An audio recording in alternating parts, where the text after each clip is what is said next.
Now look, from day one on my channel, I've always said I don't want to talk about products because that's what everyone does here on YouTube. It's starting to turn into one giant commercial. Products, products, products. I don't want to be just another person talking about products. So today I'm going to talk about products.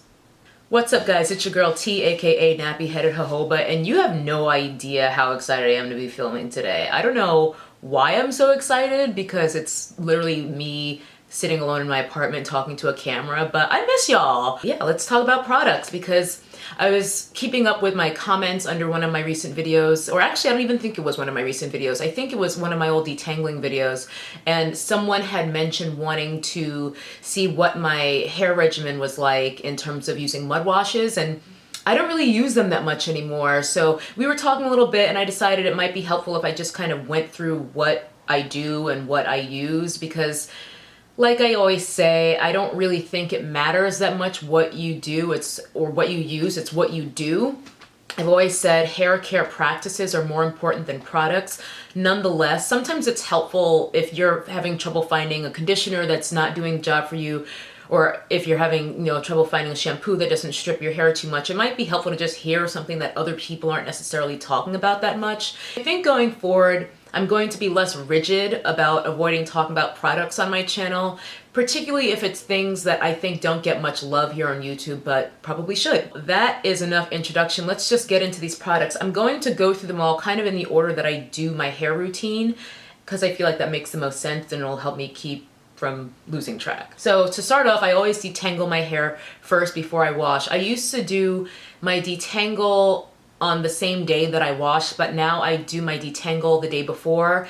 And I do my detangling, as you guys might know from my recent video, with vinegar. Now I was using apple cider vinegar, which is still great, but there's a new bay, and that is coconut water vinegar. Now I've been using coconut water vinegar in my hair for a couple years, but I hadn't tried it to detangle until a few months ago, and I don't know why I was afraid. I felt like I was having pretty good success with the ACV, and I was like, well, if it ain't broke, don't fix it. But one day I decided to mix the two, and I felt that my detangling session went faster. I had been using this primarily at the end of washing my hair. After I'd washed in the shower and rinsed, I would do a coconut vinegar rinse. But now that I have started using it to detangle, I actually use coconut vinegar twice in my routine. So I detangle first. I use 3 parts water to 1 part coconut vinegar, or coconut water vinegar. Yeah, so step 1, I detangle. After I detangle a section, I pre-poo overnight. I have been doing this for years. I will not wash my hair without pre-pooing, and I pre-poo with coconut oil. Sometimes I'll use Vatica oil as well. Or instead, because Vatica oil is just fancied up coconut oil. I've mentioned Vatica oil before on my channel. In fact, I mentioned it in my very first YouTube video ever, which was a contest entry for Natural 85 like 5 years ago, which is really just crazy to think about because I had never even done a YouTube video before trying to enter that contest. And now I've done like 3. Anyway, either coconut oil, obviously I do the cold pressed extra virgin, blah, blah, blah. I've used regular coconut oil in the past, just the cheap coconut oil that you can get at Indian grocery stores for a really good price too. It's all great. I just find that this stuff smells better. And I also use it for oil pulling, which I can actually talk about in another video. I've been doing oil pulling for a few years now, so if you guys are interested in sort of hearing about my mouth hygiene, I'd be down to do a video on that because I am sort of against the grain. But yeah, I use this for my oil pulling, I use it for my hair, I love it. So, step 1, detangle with the vinegar mix. Step 2, pre-poo overnight, just on top on the detangled sections with the coconut oil or Vatica oil. Then the next day, I wash my hair. Now for a few years, I was not using shampoo. I was sort of doing the curly girl method, but not. I mean, I never really bought into that because my hair is more kinky than curly. I mean, I got curls too, but y'all know what I mean. I do shampoo my hair now because I was actually watching a video from African Hair God a few years ago, and he was explaining why he was anti-co-wash, or at least anti-co-washing exclusively and never using a real shampoo. And he said that's like trying to wash your body with lotion. And that just made so much sense to me because I kind of suspected that my hair was at a standstill and not really flourishing and continuing to retain length as best as it could when I was only co-washing and occasionally using mud washes. So going back to shampoo, I think did help me get past that standstill. I have found shampoos that I like that don't strip my hair, and my favorite shampoo of all time is this one. It's the Urban Life Royal Rinse Herbal Shampoo. It's got black soap, aloe vera, flax seeds, and neem. It smells beautiful. What I don't like about this is, there's actually a few things I don't like about this. The price, this is, I believe, $15.99 a bottle at my local health food store, and a little does not go a long way. One of these bottles will last me 2.5 to 3 washes maximum because it's a very runny texture. I don't know if you can hear, but it's very liquidy, it's white, and this bottle's actually not even open yet, and I don't really want to get shampoo all over my hands, but they do come sealed, by the way. But yeah, it smells great. Now, the other problem with this product is it's hard to get. I'm able to get it from a health food store here in LA, but it's frequently out of stock, and the company is based out of Brooklyn. I think it might be like a one-person kind of deal. I believe it is Black owned, which is good, but they are extremely unreliable. I've ordered from this company directly once shortly after discovering this shampoo, and I will never do it again. It took approximately, I would have to say it took about 45 days for my order to ship, and I only remember that because I was about to file a dispute with PayPal. And that's the time limit, is 45 days. And I remember calling them like, hey, I haven't heard a thing from you since I placed this order. It's been a month and a half. And they were like, oh no, it's shipping today. And I gave them the benefit of the doubt. And sure enough, within a week or so, I did get my order. But I would not recommend ordering from them directly. And I don't know how many health food stores around the country are even carrying this line, because I've talked with employees at the health food store where I get it, and they've admitted, you know, the Urban Life company is kind of flaky. It's hard to get a hold of them when they're trying to restock. So because of that, I did want to make sure I had a backup shampoo if I ever can't get this again, or if they go out of business, or if it's discontinued, or if it's just out of stock and I don't have a backup. So my backup shampoo is from Shea Moisture. Now, Shea Moisture has a new line that comes out every fucking month, basically, and this one came out sometime last year, I want to say. This is the Manuka Honey and Bekura Oil Intensive Hydration Shampoo. So it's from their Manuka Honey line. And I kind of dismiss it as just another line from Shea Moisture. It's just like, okay, so you take your base shampoo or you take your base conditioner and you put some honey in it this time. I first tried the moisture retention shampoo, didn't like it. I use it to wash my makeup brushes now, so that's to tell you what I think of it. I felt it was way too stripping on my hair. This one, not the case. I feel like it does behave completely differently from that moisture retention shampoo, and I really like it a lot. I can shampoo my hair, I can do 2-3 lathers. My hair does not feel too stripped. It feels just clean and nice, and I feel like it lathers nicely too, because there is something about having suds in your hair that really makes you feel like it's getting clean in a way that non-sudsing cleansers can't really accomplish for me. These are my 2 favorite shampoos. This one you can get at Target and at Shea Moisture's website. This one, good luck. Moving on to conditioners, I don't generally do an in-shower instant conditioner. I just don't see the point. I always just do a deep condition. Now for deep conditioners, I also like the same ones from that Shea Moisture, Bekura Oil, whatever line, the Manuka Honey line. These are both great. What I tend to do is I can't decide often which one I want to use, so I'll just mix them together. I like these especially because I don't feel like I need to necessarily add anything to them. I often will add some Ayurvedic powders or oils or honey and things like that to my conditioners if I'm feeling really extra that weekend, but sometimes I don't feel like doing all that and I just want to slap a conditioner in my hair that will leave my hair feeling really softened and conditioned afterward, and these do the job. And they both contain protein, which I like. I don't believe in the whole my hair is protein sensitive thing, but there's no way that hair can be protein sensitive because hair is protein. I mean, it's keratin, which is a protein. So for your hair to be protein sensitive would be like saying my body is water sensitive. I mean, your body is made of water. It doesn't make any sense. I think if anything, your hair might be low porosity or something like that, and maybe, you know, there's something else going on there. Other conditioners I like, deep conditioners. These are more high-end, if you will. They're more of a boutique brand. They're by, I think they're called Bekura Beauty now. I still call it BASK because I'm threatened by change. This is the old packaging. I store these in my freezer because what I tend to do is on Black Friday, which is coming up by the way, I'll restock on things I like from them, take advantage of their sale, and I love these two products. This one is the Vanilla Whiskey Repairing Hair Soak. This is what their current packaging looks like, I believe, because this actually does have the new name of it. Bekura Specialty Craft Spa Collection. This is their protein conditioner. It's got, I think, quinoa in it. I think it does actually have whiskey in there, which seems like a waste of whiskey. This is fantastic. I love protein conditioners like this because it doesn't leave my hair feeling stiff or anything like that. My hair feels really soft and nourished after using it. And this is the Cacao Bark Deep Conditioning Hair Treat. It smells great. I'm not even that into chocolate, honestly. Like, I could kind of take it or leave it, but it smells really good. And it just feels really rich and luxurious, especially that, like, even more so than this one. This one feels like you're doing something really, really nice for your hair. And my hair feels great after using it. I mean, what more can I say? Two more deep conditioning items I want to talk about. Another one is from Shea Moisture. This is their Superfruit Complex 10-in-1 Renewal System. Just another one of those Shea Moisture deep conditioner masks. They've got 80 of them.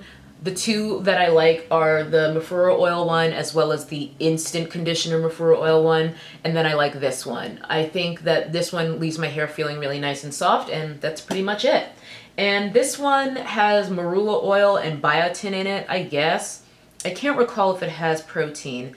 I tend to look for conditioners that have some protein in them. I'm washing my hair every 1 to 3 weeks typically, so you're going to want that protein to make sure your hair is staying protected and strengthened. Yes, it does have hydrolyzed rice protein in it, which is great. Hydrolyzed is an important word to look for, by the way, when you're trying to pick a protein conditioner, because hydrolyzed means that the protein is actually small enough to penetrate and bind to the hair shaft. If it's, you know, a protein that isn't hydrolyzed, it'll probably be too big and it'll just get rinsed away. It won't actually be able to penetrate into your hair shaft. And speaking of protein, and how it should be hydrolyzed, I have this. This is from Green Beauty. She also has a YouTube channel, which is excellent. She does some of the most well-produced educational hair videos I've seen, hands down. She also has an online store where she has hair oils, I think, and a few other things. I've only tried this product, which is her hydrolyzed wheat protein. She gives instructions on how much to use based on whether you have low porosity hair, medium porosity hair, high porosity hair, how often to use it. And basically you take this and you add it to another conditioner. So if I were using some conditioner like, say, this one, and I wanted to make it into a protein treatment, I would add the designated amount of this to this, mix it together, and that would be that. And yeah, I think it's great. It's brilliant too because it sort of lets you customize your conditioner treatments to your needs. So I'll deep condition my hair with any one of those or any mix of those for about half an hour, usually with heat. Then I'll let my hair cool off after I take off my dryer. I just have a soft bonnet dryer from Golden Hot. Got it at Sally's, and I'll let my hair cool off, rinse it off, you know, put it in some twister braids to dry, and that's kind of it. As far as moisturizing my hair and leave-ins and that sort of thing, my main moisturizer day to day, and typically also right after I've rinsed my hair after my wash day, is this, which is just something I mix up. So this is aloe vera juice, glycerin, jojoba oil, Jamaican black castor oil, or just my Ayurvedic infused castor oil, and then some essential oil. Sometimes I'll do this particular one, I did a mix of tea tree and peppermint. Sometimes I'll do lavender. That's really mostly just for fragrance, the essential oil, but the tea tree is to kind of just help keep things clean and healthy and antimicrobial on my scalp. And by the way, I just wanted to mention the aloe vera juice that I use. I use this one, and I only mention it. It's George's Always Active Aloe Vera.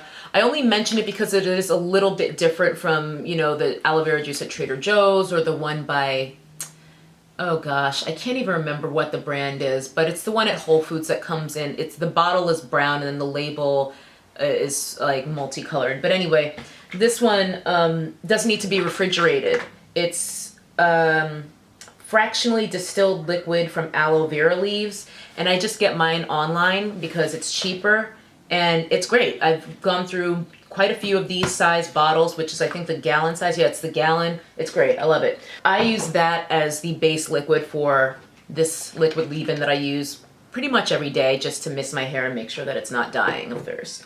After I've spritzed my freshly washed hair with that spritz, or you know, just use it on a regular day, if I feel like I need more moisture, which I almost always do after a wash day, I'll use this, which is the Chemet Biologics Burdock Root Buttercream with olive oil and nettle leaf.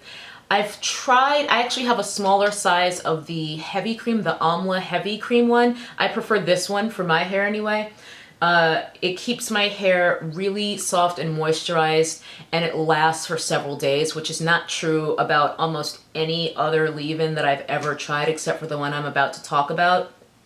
But this stuff, it smells really good. It's from a Black-owned business. It's now carried at Sephora, by the way, so it might be easier for you to find it. I just had to change batteries, so apologies if my settings look a little bit different. Hopefully not.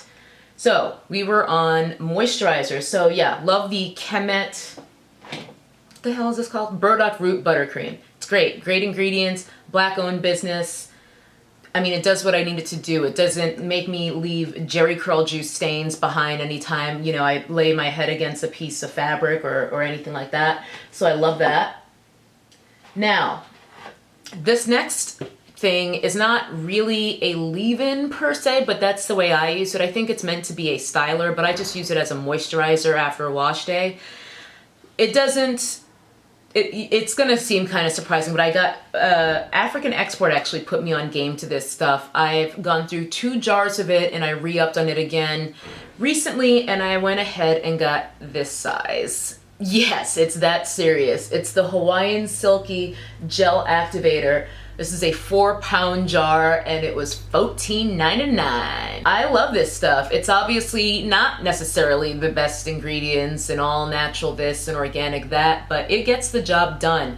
This keeps my hair very, very moisturized, and it stays that way for days.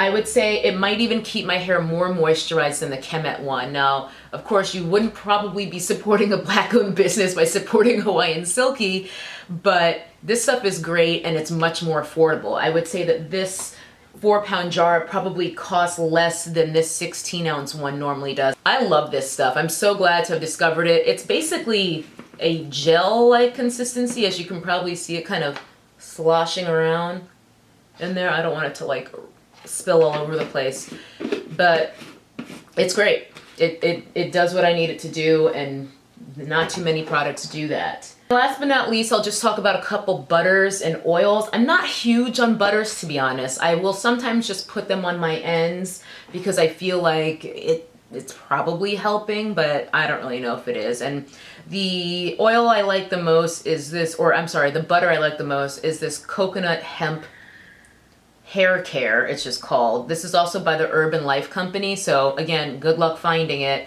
But it's got great ingredients. It smells really good. It's sort of their signature scent. It smells exactly like the shampoo. Yeah, in any event, it's really good as a butter. You do need to really melt it down between your hands. But yeah, I like it. And when I don't feel like dealing with a butter, which is most of the time, I like their rosemary hemp hair oil as well.